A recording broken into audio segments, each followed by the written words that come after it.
Buen día, mi nombre es Aiderut Cid Carvajal, de la Universidad Autónoma del Estado de México, en la licenciatura de Enfermería y Obstetricia, cursando actualmente en la Clínica de Enfermería de Cuidados Intensivos. En el siguiente video abordaremos tres temas importantes para el área de cuidados intensivos. El primer tema a abordar es la valoración del paciente en estado crítico del sistema respiratorio, el cual estará conformado de ruidos respiratorios, oxigenoterapia. El segundo tema a abordar será secuencia rápida de intubación, el cual estará conformado de carro rojo y cómo está compuesto, y parámetros ventilatorios. El tercer y último tema a abordar es la técnica de secreción de aspiraciones. 1. Ruidos respiratorios. Son sonidos de la respiración. Los ruidos pulmonares se escuchan mejor con un estetoscopio. Esto se denomina auscultación. Los ruidos pulmonares normales ocurren en todas partes de la zona torácica, por ejemplo, por encima de la clavícula y la parte inferior de la parrilla costal. Mediante un estetoscopio, el médico puede oír ruidos respiratorios normales, disminuidos o ausencia de ruidos respiratorios y ruidos respiratorios anormales. La disminución o ausencia de ruidos respiratorios puede significar aire o líquido alrededor de los pulmones, como podría ser neumonía, insuficiencia cardíaca y derrame pleural, incremento de grosor en la pared torácica, demasiada insuflación de una parte de los pulmones, que esto es un efisema, disminución del flujo de aire a una parte de los pulmones. Hay varios tipos de ruidos respiratorios anormales. El primero es estertores. Son pequeños ruidos chasqueantes, burbujeantes o estrepitosos en los pulmones. Se escuchan cuando una persona inhala. Se cree que ocurren cuando el aire abre los espacios aéreos cerrados. Los estertores se pueden describir más ampliamente como húmedos, secos, finos o roncos. El segundo son roncos. Son ruidos que parecen ronquidos y ocurren cuando el aire queda obstruido o el flujo del aire se vuelve áspero a través de las grandes vías respiratorias. El tercero es el estridor. Es un ruido similar a las sibilancias que se escuchan cuando una persona respira. Generalmente se debe a una obstrucción del flujo de aire en la tráquea o en la parte posterior de la garganta. Las sibilancias son ruidos chillones producidos por vías respiratorias estrechas.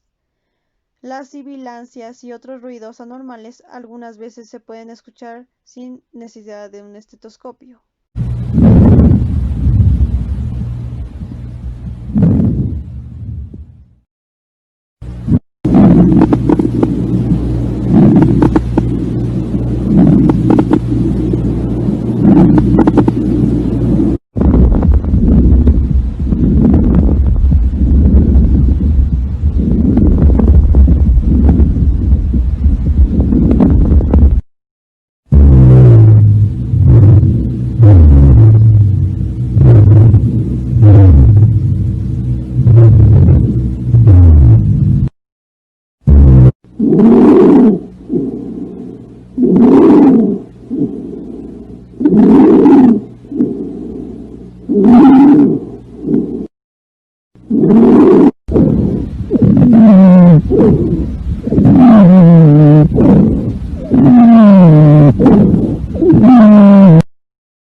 Ahora pasaremos con oxigenoterapia.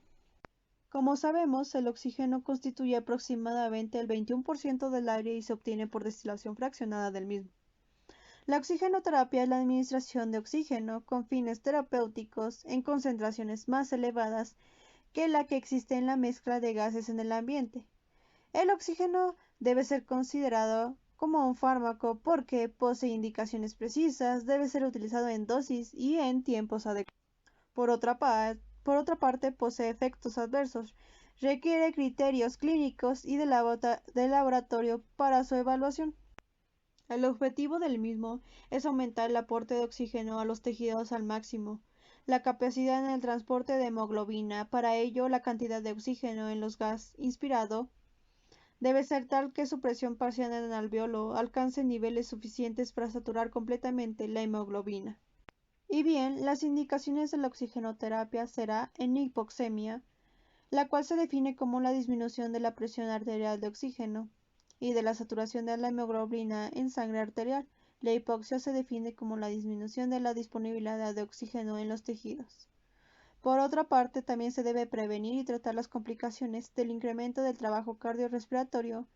Y segundo es la irritabilidad y depresión del sistema nervioso central, que nos dará como resultado la cianosis. Algunos síntomas y signos de la hipoxemia van desde la leve a la moderada. En leve a moderada tenemos como confusión y agitación, taquicardia, extrasístoles, hipotensión, disnea, taquipnea. Y en la ya severa hay letargia, bradicardia, hipotensión, aumento de la disnea y taquipnea, hasta la cianosis.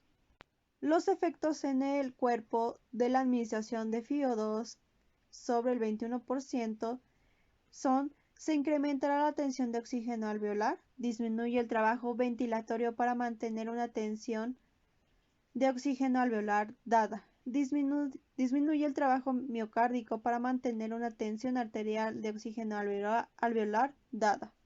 Tendremos como un efecto adverso la toxicidad del oxígeno, el cual será que si el uso del FiO2 es muy alto, podría causar atelectasias de absorción o toxicidad por oxígeno, producto de lesiones por defecto de la humidificación de los gases. Puede aparecer hemorragias difusas en la mucosa branquial, molestias gastrointestinales en pacientes que usan mascarillas, convulsiones tónico-crónicas, entre otras.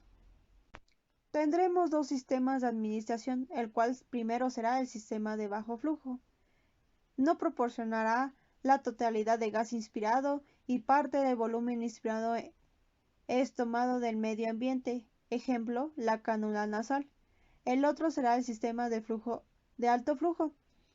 El flujo total de gas que suministrará el equipo es suficiente para proporcionar la totalidad del gas inspirado, es decir, el paciente solo respira el gas suministrado por el sistema. Este será un ejemplo de sistema Venturi. En el sistema de bajo flujo se proporcionará concentraciones de oxígeno entre 21 al 90% para que el sistema sea eficaz. El paciente debe ser capaz de mantener un volumen corriente normal, tener un patrón respiratorio normal y ser capaz de cooperar. Aquí tenemos como instrumentos la cánula nasal, la mascarilla simple y mascarilla de reinhalación con bolsa reservorio. En la cánula nasal tenemos ventajas como es cómoda, bien tolerada, el paciente puede comer y beber, puede ser usada con humidificadores, puede ser usada con pacientes con EPOC. Las desventajas pueden ser producir presión sobre la nariz o el pabellón auricular, puede producir resequedad o irritación de la mucosa nasal. La cánula nasal es el método más sencillo y cómodo para la administración de oxígeno. Permite el libre movimiento, la alimentación vía oral mientras se administra el oxígeno. La mascarilla con reservorio, dos tipos: reinhalación parcial y de no reinhalación. Es una mascarilla simple con una bolsa o reservorio.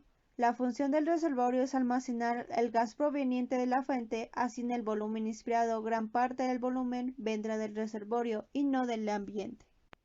En el segundo, que es el sistema de alto flujo, es aquel en el cual el flujo total de gas que suministra el equipo es suficiente para proporcionar la totalidad del gas inspirado, es decir, que el paciente solamente respira el gas suministrado por el sistema. Repito, solamente respira el gas suministrado por el sistema. La mayoría de los sistemas de alto flujo utilizan el mecanismo Venturi, con base en el principio de Bernoulli, para suministrar el aire del medio ambiente y mezclarlo con el flujo del oxígeno.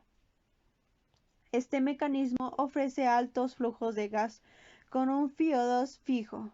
Existen dos grandes ventajas de la utilización de este sistema. El primero, se puede proporcionar un FiO2 constante y definida. El 2 al suprimir todo el gas inspirado, se puede controlar temperatura, humedad y concentración del oxígeno. En el sistema cerrado encontramos las mascarillas, como son los cascos cefálicos, las bolsas con válvula, mascarilla de reanimación. En los sistemas abiertos encontramos los tubos en T y tienda facial. Ahora vamos con las fases de la oxigenoterapia. En la fase número 1 tenemos cánula vestibular binasal, el cual es el casco cefálico, la mascarilla simple. En la fase 2 tenemos al CPAP, que es la mascarilla, y en la fase 3 tenemos ventilación mecánica no invasiva e invasiva. En la fase 1, donde tenemos las puntas nasales, es un sistema de oxigenación a bajo flujo, produce poco tramo nasal y aprovecha la función acondicionadora del aire que presta la nariz. La mascarilla siempre, por otro lado, es el sistema de oxigenación a bajo flujo, donde no deberá utilizarse a valores menores de 5 litros por minuto, porque al no garantizar la salida de aire puede haber reinhalación de dióxido. En la fase 2, que es el CPAP, el sistema de oxigenación de alto flujo de fracción inspirada de oxígeno constante, humedad y temperaturas controladas, fracción inspirada de oxígeno y patrón respiratorio que son fácilmente medibles. En la fase 3 es en la cual no precisa entrar artificialmente mediante traqueostomía o intubación endotraqueal a las vías aéreas y es considerada como un sistema de oxigenación de alto flujo, mientras que la ventilación mecánica invasiva considerada como sistema de oxigenación de alto flujo, que consiste en la colocación de cánula endotraqueal en la cual se ventilará por medio de un respirador mecánico, ya sea parcial o totalmente. 2, en donde abordaremos carro rojo o carro de paro. El carro rojo de paro o de reanimación es una unidad rodable para fines de concentración de equipo, material y medicamentos para maniobras de reanimación cardiopulmonar y cerebral, constituida por un mueble con ruedas para reemplazar con espacio suficiente para colocar un desfibrilador portátil, el cual contiene gavetas de depósitos múltiples para fármacos y un espacio más para guardar accesorios. Las características del carro rojo de paro es que está hecho de un material plástico de alto impacto con dimensiones no mayores de una longitud de 90 centímetros, anchura de 60 centímetros y una altura de 90 centímetros, con manubrio para su conducción, 4 ruedas giratorias y sistema de freno por lo menos en 2 de sus ruedas, con protectores para amortiguar los choques, superficie para colocar el equipo para monitoreo continuo, área para la preparación de medicamentos y soluciones parenterales. Además de que cuenta con 4 compartimentos como mínimo, con 2 divisiones de materiales resistentes y desmontables para la clasificación y preparación de medicamentos, cánula de intubación y material de consumo, con mecanismo de seguridad de cerradura general para todos los compartimentos, soporte para la tabla de compresión cardíacas externas, soportes resistentes y ajustables para tanque de oxígeno, poste de altura ajustable para infusiones. El objetivo del carro rojo de paro es concentrar de manera ordenada el equipo, material y medicamentos para iniciar oportuna y adecuadamente las maniobras de reanimación cardiopulmonar y cerebral. Contiene los siguientes elementos: equipo de intubación orotraqueal, de ventilación manual, desfibrilador monitor con cardioversión y marcapasos externo translutáneo. Puede ser utilizado en momentos de urgencias, también en la unidad de cuidados intensivos, y como única función tiene el traslado de equipo suficiente para una reanimación cardiopulmonar o cualquier otra emergencia en forma oportuna. Es importante ubicarlo en un sitio de fácil acceso que permita su desplazamiento. El carro rojo debe ubicarse en el área de choque, urgencias, unidad de cuidados intensivos, unidad de cuidados intensivos neonatales, rápido a los pacientes y cerca de la toma de corriente en el quirófano, recuperación, unidad tococirugía, servicio de neonatos, hospitalización y radiografías. Debe permanecer conectado al desfibrilador la corriente eléctrica. El carro rojo contará con el material imprescindible para una reanimación cardiopulmonar básica y avanzada. Y bueno, ahora pasaremos a la descripción y contenido del carro rojo o el carro de paro. En la parte superior externa del carro rojo encontraremos en esta el monitor, el cual debe estar conectado a la corriente eléctrica, listo para su uso, con paletas para adulto y pediátricas, con el cable conductor de descarga ya instalado de las derivaciones que van para el paciente. Los monitores, a saber, cardioscopio para medir la frecuencia y arritmias cardíacas y un desfibrilador cardiovector. Luego tenemos el monitor de presión no invasiva. Por último, un monitor indispensable lo constituye el oxígeno de pulso. En la parte externa, lateral derecha, hay un tanque de oxígeno con manómetro regulador y humidificador, el cual debe estar lleno para su uso. En el lado posterior tenemos la tabla de reanimación, la cual puede ser de madera o de acrílico. De preferencia se tomará en cuenta el tamaño de acuerdo al tipo de pacientes, ya sea adulto y pediátrico del servicio. En el cajón 1 deberá contener medicamentos más utilizados en situaciones de emergencias clínicas y diluyentes para los mismos. Cabe recalcar que estos fármacos estarán controlados por el personal de dicha área. Algunos de los fármacos que encontraremos en este cajón son adrenalina, agua inyectable, atropina, aminofilina, entre otros. En el cajón 2 deberá contener todo el kit de intubación y traqueostomía de emergencia, conteniendo hojas y laringoscopios, el ambú, cordón para la fijación y los guías.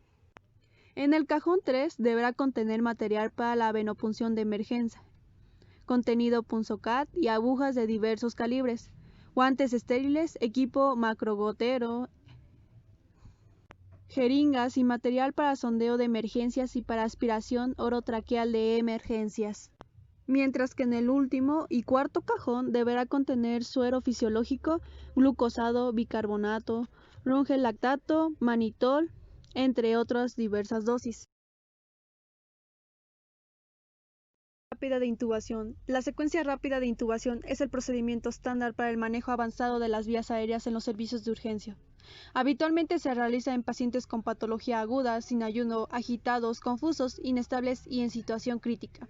El objetivo es realizar la intubación del paciente de la manera más rápida, efectiva y segura posible, minimizando el riesgo de aspiración. Las indicaciones para dicha intubación es la parada cardiorrespiratoria, apnea, insuficiencia respiratoria, quemaduras severas, politraumatismo, disminución del nivel de conciencia, traumatismo cranioencefálico con un Glasgow menor de 8, pérdida de reflejos protectores de la vía aérea, estatus epiléptico, entre otras. En contraindicaciones encontraremos la ausencia del entrenamiento en la técnica, proximidad estrecha al centro receptor.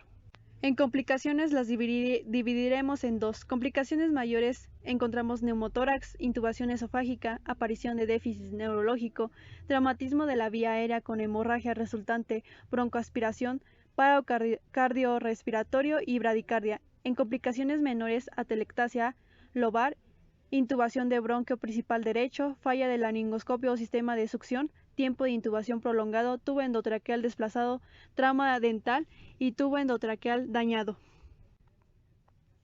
Esta técnica estará dividida por 7 etapas. La primera etapa será preparación. En esta etapa se organiza el equipo de salud, se asignan las funciones específicas que desempeñará cada profesional, se preparan los equipos de monitorización y reanimación y los medicamentos que se emplearán en el procedimiento. Se debe estar preparado para una situación de intubación y ventilación fallida, donde el acceso quirúrgico a la vía aérea o cualquier otra medida de urgencia pudiese ser necesaria. En la segunda etapa está preoxigenación, el cual el objetivo de esta es evitar desaturación e hipoxia tisular durante la apnea. La ventilación manual se hará con el ambú, evitando la hiperinsuflación pulmonar y gástrica, menor frecuencia, menores volúmenes, insuflaciones suaves, presiones cricoideas. La tercera etapa será pretratamiento. El objetivo de esta etapa es mitigar esta respuesta fisiológica que produce una potente descarga adrenérgica que implica taquicardia, hipertensión, aumento de la presión intracraneal y ocular.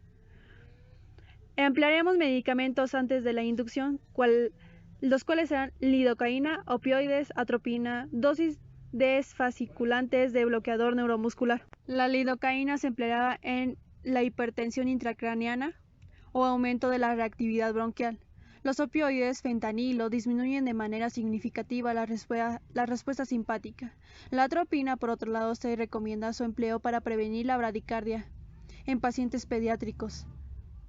La cuarta etapa, la cual es parálisis e inducción, esta fase consiste en la administración secuencial rápida de una droga sedante en dosis de inducción que produce inconsciencia y luego un relajante neuromuscular, habitualmente succinilcolina. La elección específica del tipo de inductor va a estar determinada por el escenario clínico. Los sedantes más comunes son barbitúricos, opioides, agentes disociativos, benzodiazepinas y no barbitúricos, los relajantes musculares, agentes despolinizantes y agentes no despolinizantes. Algunos ejemplos podrían ser etomidato, ketamina, propofol, barbitúricos, benzodiazepinas, midazolam, entre otros. La quinta etapa estará protección y posición. El posicionamiento del paciente, alinear los tres ejes oral, faríngeo y laríngeo mediante extensión, elevación del cuello, hasta lograr la posición del olfateo. La protección de la vía aérea se refiere al uso de las maniobras de Seyck para prevenir la distensión gástrica y la aspiración de contenido gástrico, comprensión del cartílago cricoides en sentido anteroposterior con los dedos índice y pulgar. En la sexta etapa estará posicionamiento de tubo. Corresponde al procedimiento de intubación propiamente dicho con el paciente bajo sedación y relajación. Antes de realizar la intubación, se recomienda evaluar el grado de relajamiento mandibular obtenido para evitar realizar el procedimiento sin el debido nivel de relajación y por consiguiente laringoscopías subópticas. Tendremos muy en cuenta la técnica de intubación endotraqueal, en donde el laringoscopio con la mano izquierda y con el primer y segundo dedo de la mano derecha abrimos la boca. Lo segundo será inducir el laringoscopio con el lado derecho de la comisura bucal e ir avanzando por encima de la lengua hacia y por faringe hasta visualizar epiglotis.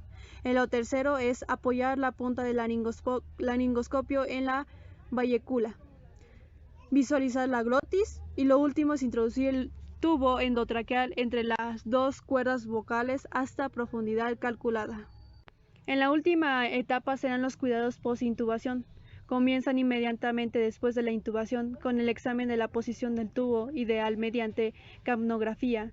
Luego se debe asegurar y fijar el tubo. El monitoreo de los efectos hemodinámicos es importante, al igual que un protocolo adecuado de ventilación y pseudoanalgesias. La radiografía de tórax es mandatoria. La hipotensión post-intubación es de cuidado y siempre hay que descartar el neumotórax o la caída del retorno venoso. Por último, pero no menos importante, están las intervenciones de enfermería, las cuales es comprobar por turnos la posición del tubo, auscultando ambos pulmones. Cambiar la fijación y puntos de apoyo del tubo periódicamente para evitar heridas por fricción. Marcar con un rotulador el tubo a nivel de la comisura labial para controlar su posición y evitar desplazamientos. Aspiraremos secreciones cuando sea necesario. Realizaremos higiene bucal con colutorio y de la nariz con suero, además de hidratar los labios con vaselina. Siempre manipularemos el tubo con estricta asepsia, evitando las obstrucciones. Finalmente dejaremos al paciente de la forma más cómoda y limpia. Parámetros ventilatorios: volumen corriente, frecuencia respiratoria, fracción inspirada, flujo inspirado, morfología onda de flujo, pausa post-inspirada, flujo respiratorio, relación inspiración-expiración y mecanismo de seguridad. El volumen es la cantidad de mezcla de gases entregada al paciente, medida en mililitros, calculada según peso y edad del paciente y su condición pulmonar. Es la importante medición a la expiración para detectar atrapamientos de aire, fugas en el circuito o daños en el sensor de flujo expirado. El flujo es la velocidad aplicada al volumen para su desplazamiento y distribución de las vías aéreas del paciente, medido en litros por minuto, nominado en los ventiladores como flujo pico, el cual se debe modificar alterando la morfología de la onda. La presión, el trabajo resultante del vencimiento de las resistencias de las vías aéreas y de las fuerzas elásticas al entregar el volumen a una velocidad determinada. El flujo pico es lo que se denomina como presión y se mide en centímetros de agua. Y bueno, el tercer tema a abordar son la aspiración de secreciones, el cual nos dice que es la extracción de secreciones acumuladas en el tracto respiratorio superior por medio de la succión y a través del tubo endotraqueal. Se hace para eliminar moco y otras secreciones de las vías respiratorias superiores, nariz, boca y faringe. La frecuencia de aspiración en un paciente es variable, pero si tiende a acumular líquido es conveniente que sea una aspiración. Si tose mientras se aspira, se facilita la eliminación del moco, pero esta aspiración no debe durar más de 10 o 15 segundos. Los objetivos de la aspiración de secreciones es mantener la permeabilidad de las vías aéreas, favorecer la ventilación respiratoria ocasionadas por el aumento de secreciones. Hay dos tipos de técnicas de secreción de aspiraciones, la cual es la abierta y la cerrada. Técnica de aspiración de secreciones con sistema abierto, la cual es la extracción de secreciones del árbol traqueobronquial a través de nariz, boca o de alguna vía artificial como lo es el tubo endotraqueal, usando una técnica estéril. Los materiales a usar son un aspirador de vacío, recipiente para la recolección de secreciones, sonda de aspiración estéril o sonda Nelaton, tubo o goma de aspiración, guantes estériles, ambú, con un reservorio conectado a una fuente de oxígeno, jeringa de 10 mililitros, suero fisiológico y una botella de agua. El primer procedimiento a hacer es explicar lo que se le va a hacer al paciente si está consciente. El segundo es proporcionar la higiene de manos y seguir los procedimientos adecuados para el control de infecciones, de acuerdo a la norma 045. La 3 es, si no está contraindicado, poner al paciente en posición semifowler para favorecer la respiración profunda, la expansión pulmonar máxima y la tos profunda. El cuarto es preparar el equipo para un sistema abierto, abrir el material, verter suero salino normal estéril o agua esterilizada en la palanga estéril, poner gafas, mascarilla y traje si fuese necesario, ponerse los guantes estériles, sujetar el catéter con la mano dominante y el conector con la mano no dominante, conectar la sonda de aspiración al conducto de aspiración. El 5 es lavar y lubricar el catéter. Usando la mano dominante, poner la punta del catéter en solución estéril. Usando el pulgar de la mano no dominante, ocluir el control de aspiración y aspirar una pequeña cantidad de solución estéril a través del catéter. El sexto paso a realizar si es que el paciente tiene muchas secreciones, no hiperventilar con un reanimador. Por lo contrario, mantener encendido el dispositivo de administración de oxígeno y aumentar el flujo o ajustar el FiO2 al 100% durante varias respiraciones antes de aspirar. El séptimo paso es introducir el catéter rápido pero suavemente sin aspirar. Con el pulgar de la mano no dominante introducir el catéter rápido pero suavemente en la tráquea a través del tubo de traqueostomía. No se aspirará durante la inyección del catéter. Para prevenir traumatismos tisulares y pérdida de oxígeno, no se aspira durante la inyección del catéter. Insertar el catéter unos 12,5 centímetros en los adultos, menos en los niños o hasta que el paciente tosa. Si se encuentra resistencia a extraer el catéter, 1 a 2 centímetros antes de empezar a succionar. 8. La aspiración. Aspirar durante 5 a 10 segundos poniendo el pulgar de la mano no dominante sobre el acceso del pulgar. El noveno paso a hacer es volver a evaluar la oxigenación y repetir la aspiración dejando 2 a 3 minutos con el oxígeno según proceda entre las aspiraciones cuando sea posible. Y el último y 10º paso es desechar el equipo y garantizar la disponibilidad del tubo de aspiración, lavar las manos, después de desechar y lavar el material utilizados.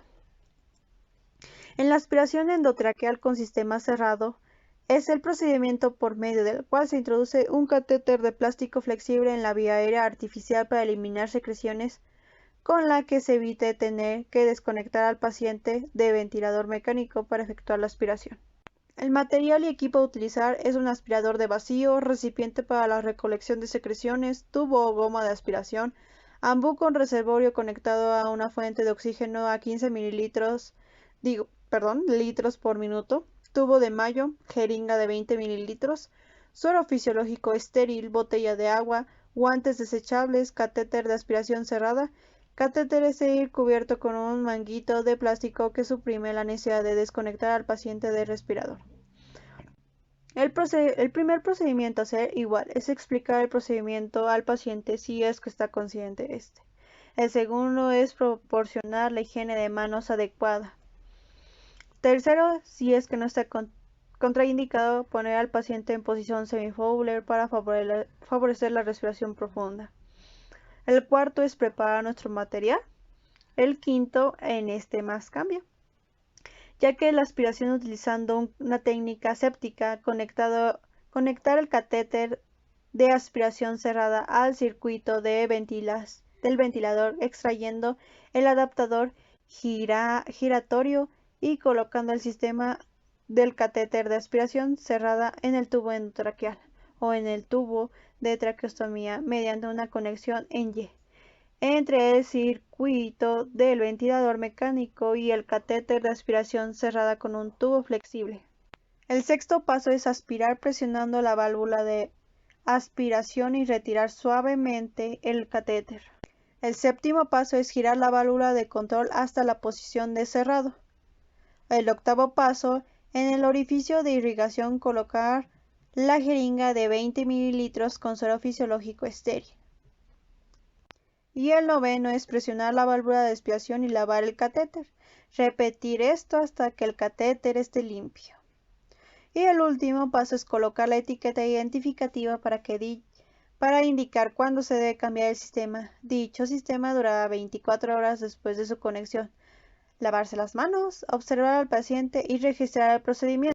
Como personal de enfermería tendremos que registrar las observaciones, como lo es el motivo de aspiración, frecuencia del procedimiento, características de secreciones como lo es el color, volumen, consistencia y olor, cuáles fueron las complicaciones durante nuestro procedimiento, si han surgido, y tolerancia del paciente al procedimiento. Seguido de vigilar la permeabilidad de la vía aérea, realizar higiene bucal si es necesario, mantener un aporte hídrico adecuado para conservar las secreciones fluidas siempre que no haya contraindicación, vigilar signos y síntomas de aparición de infección.